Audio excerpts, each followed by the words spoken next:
What's up, family? So let's cut the noise. A teenager is dead, another is facing trial for murder, two families are grieving, and the rest of the country, instead of offering sympathy or empathy, I should say, instead of offering empathy, is using this case to push political, racial, and emotional agendas.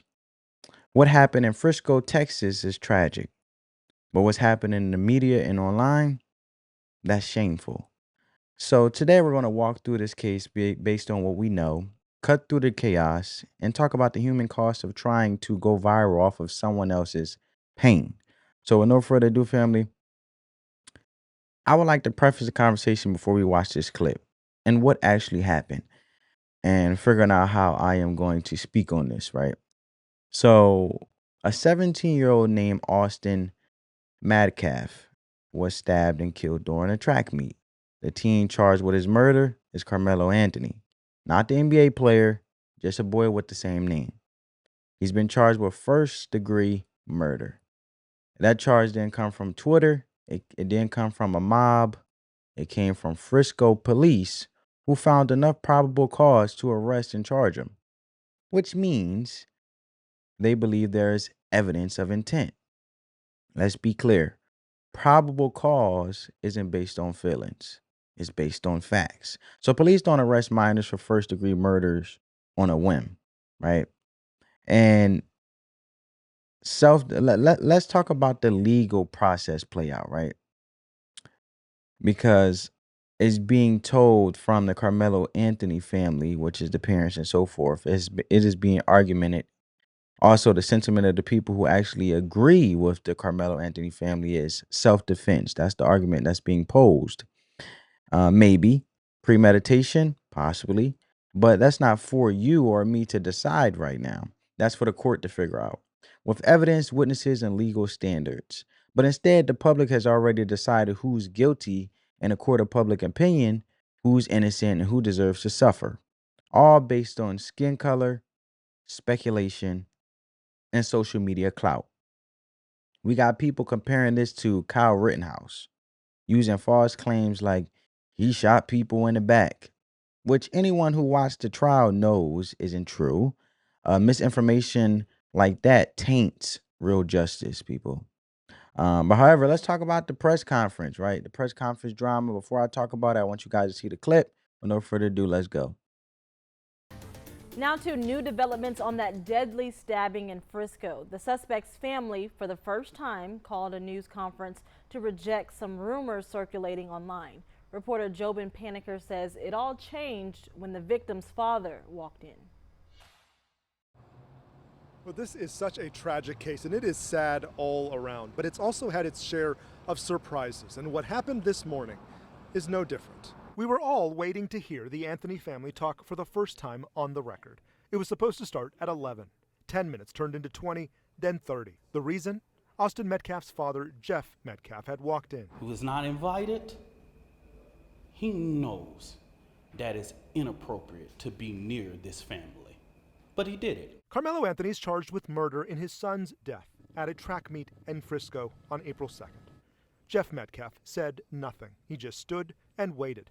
The group hosting this told him to leave, or they'd call Dallas police. The group's founder, Dominique Alexander, made this statement. Is a disrespect to the dignity of his son. Jeff Metcalf was escorted out by DPD before the family arrived to speak. Ultimately, it was not a court order that made him leave, but because the owner of the building said he was trespassing. Metcalf shook hands with officers and then left. This press conference was about hearing from Karmelo's mom, Kayla Hayes, and we finally did. We believe in legal process, and that is where the truth will come out. To the family who experienced the loss, my heart truly goes out to you. The family says they've endured threats, lies, and racial harassment over the last 2 weeks. Our family has been under attack. Mostly over a fundraising page they say they haven't been able to access until Wednesday. They're fighting claims they're profiting off of this or living lavishly from the funds raised. We have endured death threats. My husband had to take a leave of absence because he's afraid what may happen to our family. We've asked for comment from Jeff Metcalf, He told us not to quote him. We're also told this will be the last time we hear from the Anthony family before a possible trial. But that will not stop all the talk from the outside and any more surprises that have come with this case. In Dallas, I'm Jobin Pueniker. Mm. Well, family, um, Made this. look, let's talk about the press conference now. You guys seen the clip? Now, I'd like to have a conversation with you guys down in the comments below. So Carmelo Anthony's family held a public event, as you guys seen. Austin's father, Jeff Metcalf, walked in quietly, didn't say a word, just stood there. They asked him to leave. Security escorted him out. And instead of using the moment to say, "We're both in pain," the spokesperson attacked the father's presence. Now, for the Carmelo Anthony family, if this is your spokesperson, just my opinion, you need a new spokesperson, man. That was a missed opportunity to me. Whether you agree with Metcalf's appearance or not, he lost his son.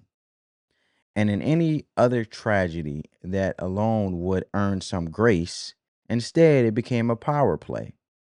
It became a moment to say you're not welcome here, basically. And that wasn't about justice. That was about control.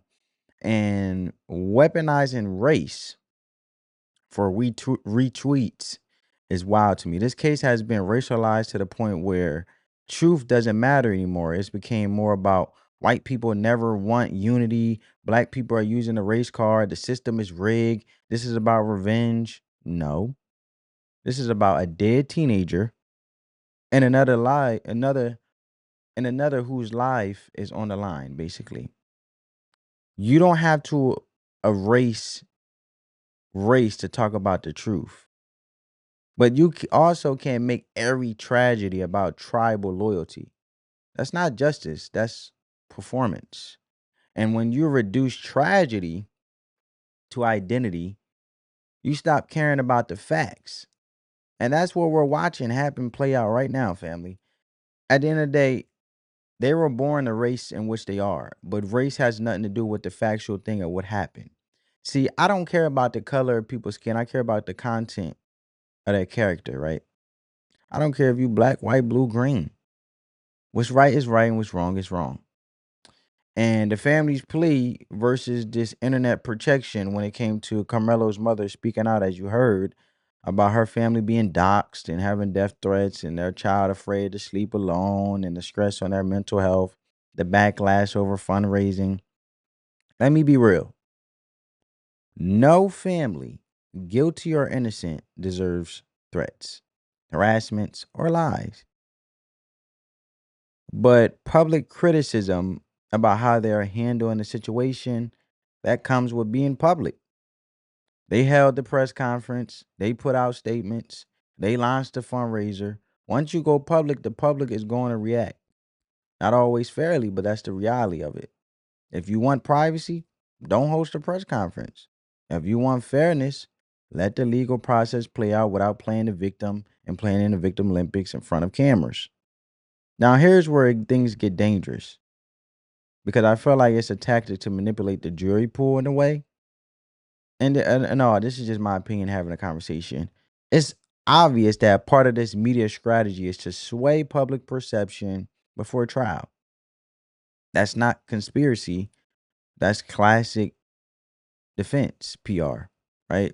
Play up on emotional trauma, tug on people heartstrings, tug on people emotional heartstrings, emphasize family structure, pride discrimination, suggest bias in the legal process, compare the case to famous acquittals or famous individuals. The goal to influence the jury pool, right? But justice isn't about feelings. It's not about social points. It's about evidence, law, and facts. That's why we have courts. So, here's what this case really shows. We're too fast to judge before facts come out. We use race as a weapon when it suits us, and in this case, when it comes to black culture, whoever. A lot of people, I'm not going to just say black people, but a lot of people may use race to justify what it suits them in a situation to absolve them from the situation instead of the facts.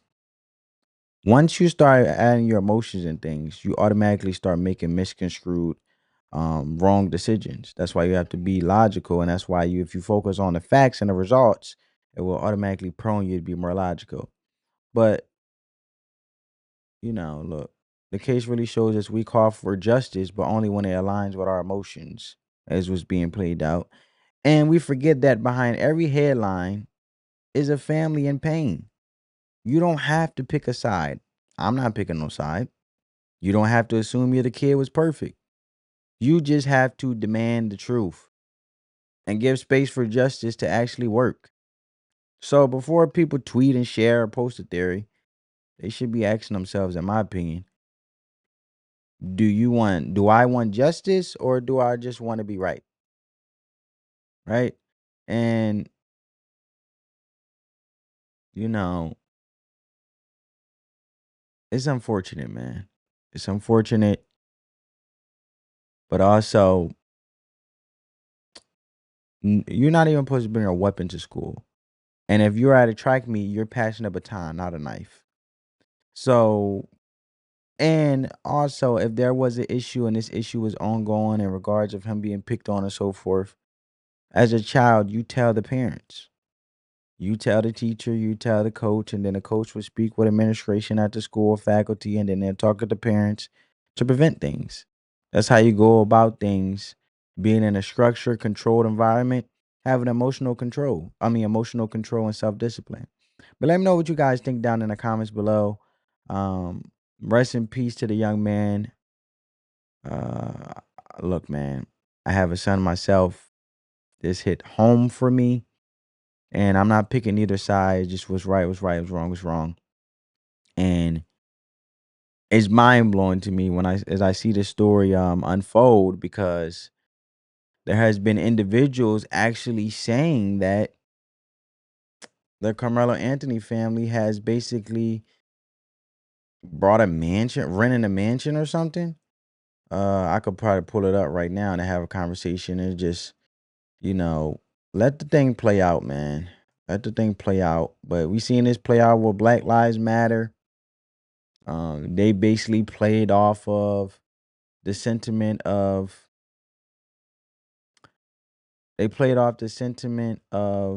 race baiting to basically prosper and gain for self enrichment.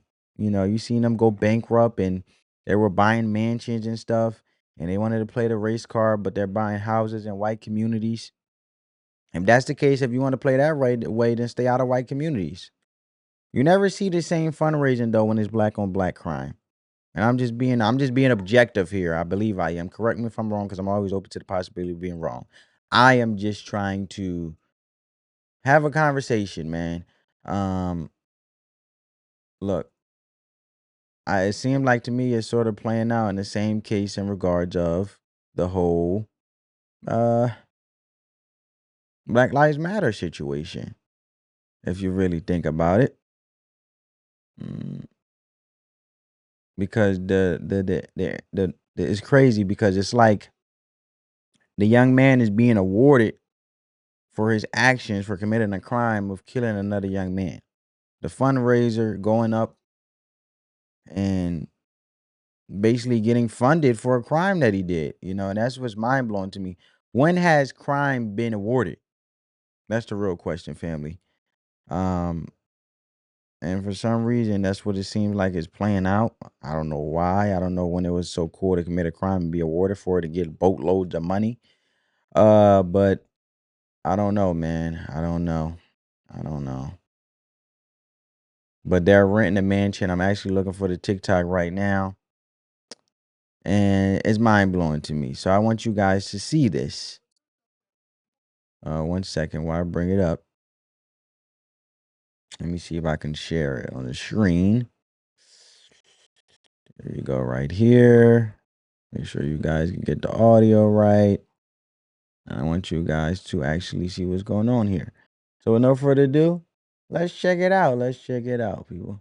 You are indeed guilty of taking the life of it turns out that if you are indeed guilty of taking the life of a innocent 17-year-old boy, you will likely be rewarded by the system so long so long as you're black, right? I mean, it looks like you will first be let go on 25% of your original bond. And then, of course, you will be rewarded with close to $500,000 in donations and in support of you as the individual took somebody's life. And you will have the opportunity to use that money to fund a brand new home worth nearly $1 million, as well as, get this, get yourself a new whip. You know, I mean, what better way to celebrate your guilt than to spend the money that was donated to you for the sake of lawyer fees on a home and a brand new car?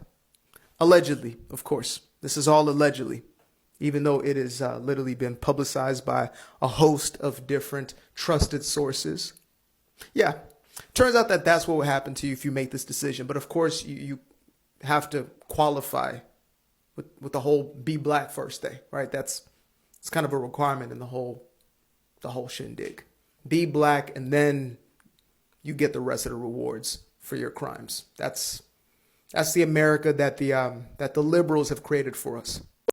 That's wild, man. And he said the liberals because he's talking about how basically the liberals have gone so far left that they're actually inciting violence and destroying Tesla cars and Tesla dealerships, and you know, promoting for Trump something dangerous for Trump to happen in regards of his life being taken, all because of a disagreement of policies that he only been in office for like 2 months and they didn't let play out. And it just to show how infurious and how political beliefs in, you know, non-cynical, or I should say, put it like this, how ethical and how influenced ethically or strategically that beliefs can dawn on someone to the point where they dehumanize taking a life as not being, I should say, sensitive. Like it's desensitized to not even have some type of sensitivity to even have a heart to want to invoke death on the president, invoke death on another young man, and get him rewarded by it. And this just sucks because it hurts our communities. It hurts us as a country, and it hurts us as a whole. But with no further ado, family, let me know what you guys think in the comments below. Ah, man, I'm speechless. Peace, family. All right.